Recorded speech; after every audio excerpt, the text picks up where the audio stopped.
Bonjour à toutes et à tous, c'est Monsieur Le Boucher. Dans cette vidéo, nous allons démontrer deux propriétés du supplémentaire orthogonal. À savoir que si G est orthogonal à F, alors G est inclus dans F orthogonal, c'est-à-dire que F orthogonal est le plus grand de tous les sous-ensembles orthogonales à F, et ensuite que F est inclus dans l'orthogonal de l'orthogonal. Ces deux propriétés vont être très utiles pour nous amener à la démonstration importante de la fin de cette partie, à savoir que un sous-espace factoriel F et son orthogonal sont en somme directe et sont supplémentaires.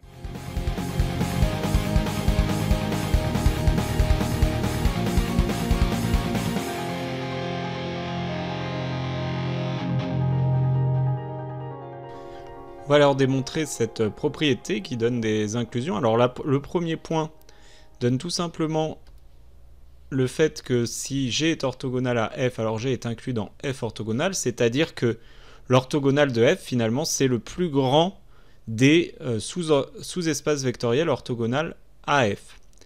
Alors, ceci est une inclusion, donc on va partir de l'hypothèse G est orthogonal à F et on va montrer que G est inclus dans F orthogonal. Pour cela, la méthode pour montrer que A est inclus dans B est toujours la même. Je prends un élément de G et je veux montrer que cet élément appartient à F orthogonal.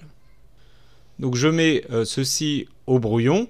Donc X appartient à F orthogonal. La phrase d'avant, ça veut dire que on va réécrire la définition de F orthogonal, c'est-à-dire que pour tout Y appartenant à F, X scalaire Y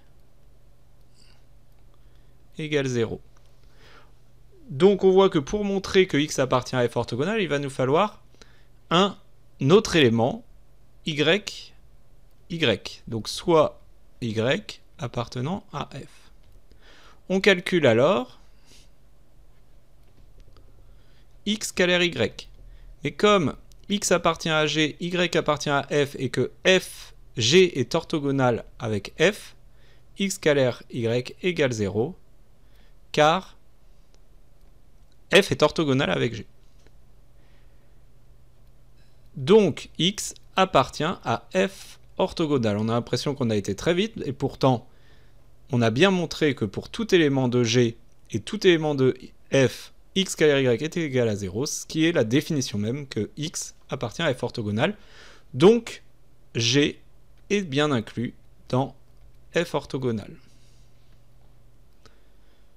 Deuxième point, nous allons montrer que F est inclus dans l'orthogonal de F orthogonal. On va procéder de la même façon. Donc on prend un élément X appartenant à F et on aimerait montrer à la fin que X appartient à l'orthogonal de F orthogonal. Ça, il va falloir redire ce que c'est au-dessus, c'est-à-dire que pour tout Y appartenant à F orthogonal, X scalaire Y est égal à 0. Et donc on va remontrer de la même façon. Je prends Y appartenant à F orthogonal. Je calcule alors et X scalaire Y vaut 0 puisque X appartient à F, Y appartient à F orthogonal. Et ces sous-espaces vectoriels sont orthogonaux entre eux. Évidemment, le contraire aurait été surprenant. Donc, on a montré ici, comme ça marche pour tous les Y appartenant à F orthogonal, que X est dans l'orthogonal de l'orthogonal. Et donc, conclusion, que F est inclus dans l'orthogonal de l'orthogonal. Voilà, ces deux premières propriétés ne sont pas extrêmement difficiles à montrer, mais il faut néanmoins bien saisir ce que l'on fait et où on veut aller pour que le raisonnement soit très clair pour le correcteur. Et c'est la première étape pour montrer ensuite que F est égal à l'orthogonal de F orthogonal. Un petit peu la même propriété, si vous voulez, que pour les matrices où la A est égale à la transposée de sa transposée. On a pas mal de petites propriétés en mathématiques qui permettent de revenir à F une fois qu'on a ceci.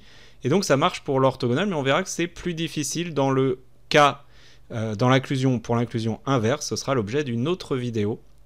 J'espère que dans celle-ci tout est clair et tout est bien compris. Si vous avez des questions, n'hésitez pas à les poser en classe ou sur les forums de la classe.